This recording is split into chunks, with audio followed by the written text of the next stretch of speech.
কি গো, তুমি একলা পুকুর পাড়ে দাঁড়িয়ে কি করো? এ কি, তোমার চোখে জল কেন? কই, কোথায় জল? কিছু না। তুমি হঠাৎ এখানে? কি করব, সকাল করে উঠে দেখি আমার ঘরের চাঁদখানা ঘরে নেই, বাইরেও তো দেখতে পেলাম না, তাই এদিকে আসলাম। যাও, তুমি চোখে মুখে জল দিয়ে ঘরে গিয়ে বসো, আমি তোমার জন্য জল খাবার নিয়ে আসছি। আচ্ছা, তার আগে বলো তো, তোমার চোখে এই সকাল করে জল আসবার কারণ কি? নিশ্চয়ই ঠাকুমা তোমাকে কিছু বলেছে। তার কি দোষ? সব দোষ তো আমার। আমি তোমাকে একটা বাচ্চা যে দিতে পারি না। দেখো গিন্নি, তুমি আমার বউ, এ বাড়িতে আমি যা বলবো তাই হবে। তুমি কারোর কথায় কান দিও না তো, যে যা বলে বলুক, ঠাকুমার কদিনই বা বাঁচবে। ঠিক আছে, তুমি এখন যাও, ঠাকুমা দেখে ফেললে আবার কথার সৃষ্টি হবে।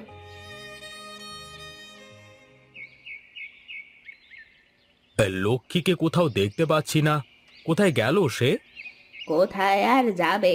দেখ, কোথাও গিয়ে কোনো অকাম কুকাম করছে নাকি।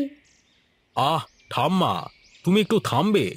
ওর নামে এসব বলতে তোমার একটুও বাঁধে না? ওরে বাবা রে, বউয়ের প্রতি দরদ একেবারে উঠলে পড়ছে মনে হচ্ছে। তা এতই যখন দরদ, বল না, একটা বাচ্চা দিতে। সে মুরত নেই। দেখো ঠাম্মা, সে যখন হওয়ার হবে, তুমি লক্ষ্মীর নামে আর কোনো বাজে কথা বলবে না। এত বড় বাড়িতে একটা বাচ্চা কাচ্চা নেই, তোর এই সহায় সম্পদ কে খাবে বলতো দেখি। খাওয়ার মানুষ না থাকলে গাঁয়ের মানুষের মাঝে বিলিয়ে দেব, তাতে সমস্যা কোথায়? এই তো হয়েছিস তো বাবার মতো, দানবীর তোরা। সব বিলিয়ে দিবি, শেষে নিজে ভিক্ষার থালা হাতে করে বেড়াস। এই যে বাড়ির পেছন থেকে যত দূর দেখা যায়, সব জমি তো আমাদের ছিল। কি হলো? তোর বাবা সবাইকে দান করে দিল। দেখো ঠাম্মা, তুমি মরবার পরে কিছু নিয়ে যেতে পারবে, যদি নাই নিতে পারো তাহলে এত সম্পদ দিয়ে কি হবে শুনি? এজন্যই তো বলছি, একটা আলাপুলা দরকার এসব ভোগ করার জন্য। আমি বলি কি দাদু ভাই, তুই আর একটা বিয়ে কর। না ঠাম্মা, আমার দ্বারা আর বিয়ে করা হবে না। লক্ষ্মী আমার প্রথম আর শেষ ভালোবাসা। কি গো, তুমি কাউকে কিছু না জানিয়ে কোথায় গিয়েছিলে? একটু মন্দিরে গিয়েছিলাম, আপনি ঘুমিয়েছিলেন তাই ডাকিনি। ঠিক আছে, এবার যাও, ওগুলো রেখে এসে খেয়ে নাও। না ঠাম্মা, আমার উপোস আছে, আপনারা খেয়ে নিন। আরে হরি কাকা যে, কি খবর তোমার? হঠাৎ করে আমার কাছে আসতে হলো যে? কি করব বাবা, না এসে যে আর পারলাম না। বেশ বেশ, তুমি বসো তো।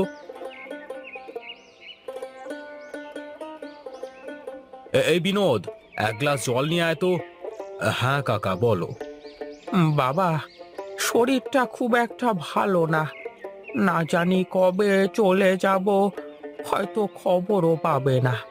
কিন্তু তোমার কাছে আমি একটা অনুরোধ নিয়ে এসেছি বাবা। হ্যাঁ কাকা, বলো, তুমি যা বলবে আমি তাই করব।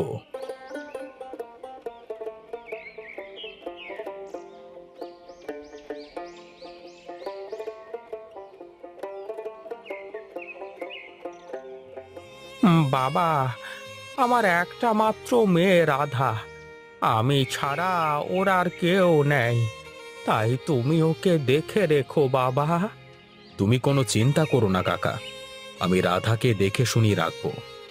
এবার বুঝি আমি মরেও শান্তি পাবো গো।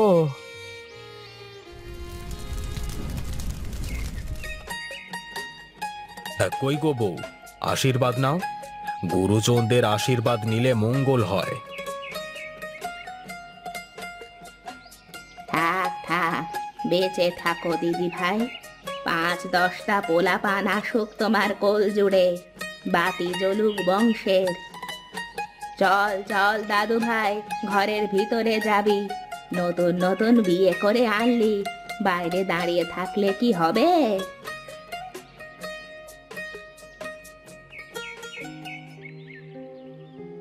শোনো নতুন বউ, তুমি হলে বাড়ির গিন্নি। যত পারো বড় বউকে এড়িয়ে চলবে। আসলে বড় বউ কিন্তু মানুষ সুবিধের না। কেন ঠাকুমা, দিদি কি খুব খারাপ মানুষ? সে কথা আমি আর কি করে বলবো। ওরে শোন শোন, মানুষের দেখেই সব কিছু বোঝা যায়। তুইও দেখে দেখেই বুঝে যাবি। ওসব কথা ছাড়ুন তো, তার আগে বলুন আপনি আমার কাছে এসব কথা কেন বলছেন? আর এসব কথা বলে আপনারই বা লাভ কি? আমার আবার কিসের লাভ রে দিদি ভাই? দুদিন পরে যাব মরে, কিন্তু লাভ তো তোমার। তুমি যদি আমাদের বংশের একটা প্রদীপ আনতে পারো, তাহলে মনে করো এই সাম্রাজ্য সব তোমার। তাহলে তো এই গেমটা খেলতেই হয়। তুমি দেখে যাও ঠাম্মা আমার খেল।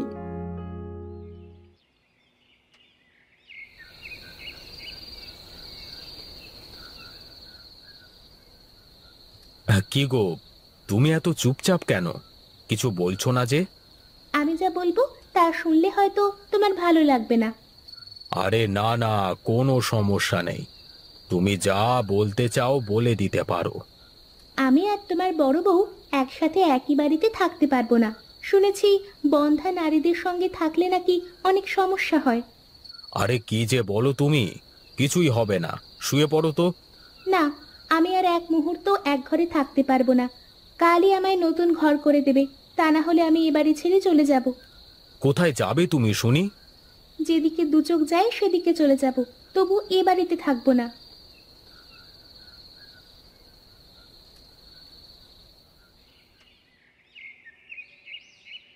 কিরে ছোট, দুদিন হতে পারলো না এ বাড়িতে এসেছিস, এর ভেতরেই তোর মুখে একই কথা? আমি যা বলেছি ঠিকই বলেছি। এখন থেকে ওই ঘরে তুমি থাকবে আর এই ঘরে আমরা থাকবো। আমি এবারের বড় বউ, তোর কথায় আমি কিছু করতে পারবো না। যদি করতেই হয় আমি আমার স্বামীর কথাই করব। ঠিক আছে, তবে তাই হবে। দেখা যাক তোমার স্বামী তোমাকে কি বলে। কি হচ্ছে এখানে শুনি দুজনে? কি আর হবে, তুমি তোমার বড় বউকে বলে দাও সে যেন কাল থেকে ওই পাশের ঘরে থাকে, আর আমাদের জন্য যেন কোনো রান্না বান্নাও না করে। ওগো, কি বলছে ও? তুমি কিছু বলছো না কেন? আর শোনো বড় গিন্নি, আমার মনে হয় তোমার ওই পাশের ঘরে থাকাই ভালো। বোঝোই তো, নতুন নতুন বিয়ে করেছি। ঢং দেখে আর বাঁচি নে। একটা সন্তান দেবার মুরুদ নেই, আবার কত ঢং।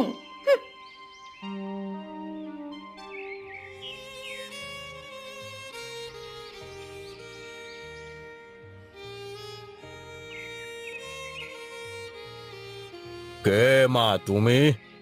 এখানে বসে কাঁদছো কেন? আমি এক হতভাগা বাবা, আমি এক হতভাগা। তোমার কি হয়েছে মা? তুমি আমাকে বলো। এই গহীন বনে তুমি একা একা থাকলে যে বনের পশুরা তোমাকে ছিঁড়ে খাবে।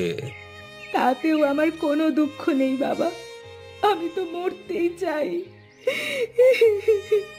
তুই তোর কষ্ট আমাকে বল মা, আমি আমার সাধ্য মতো চেষ্টা করব। এই নে মা,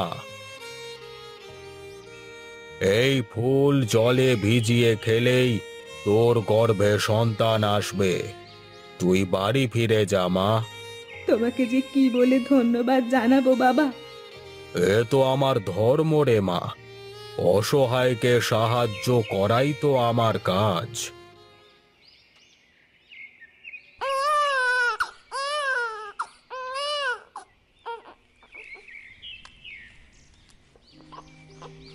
ও বড় বউ, দাও না, তোমার ছেলেকে একটু আমার কোলে দাও না।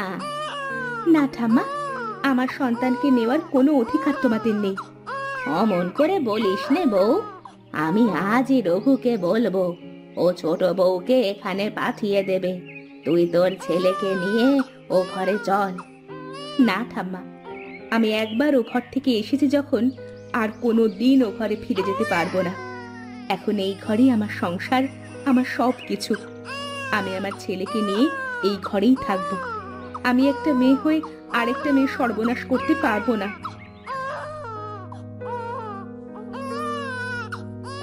আমাকে তুমি মাফ করে দাও দিদি।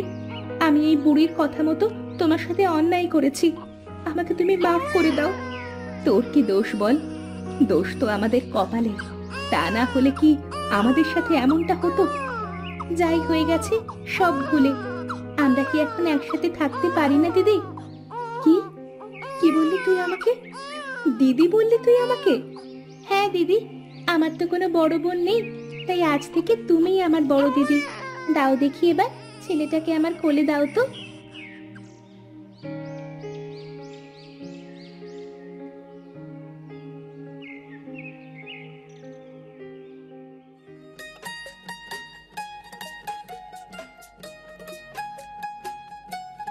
ওগো, দেখো না আমার সন্তান কত সুন্দর হয়েছে। অমন করে বলতে নেই, সন্তানের যে অমঙ্গল হয়। ঠিক আছে, বলবো না। বুঝেছো গিন্নি, আমার সন্তানের কপাল কত ভালো, একসাথে দুটো মা পেয়েছে। তা ঠিকই বলেছো তুমি। কই ছোট গিন্নিকে তো কোথাও দেখতে পাচ্ছি না, কোথায় তিনি? কোথায় আবার? বাবুর কাপড় চোপড় ধুতে গেছে পুকুরে। সে কি আর বসে থাকে কখনো?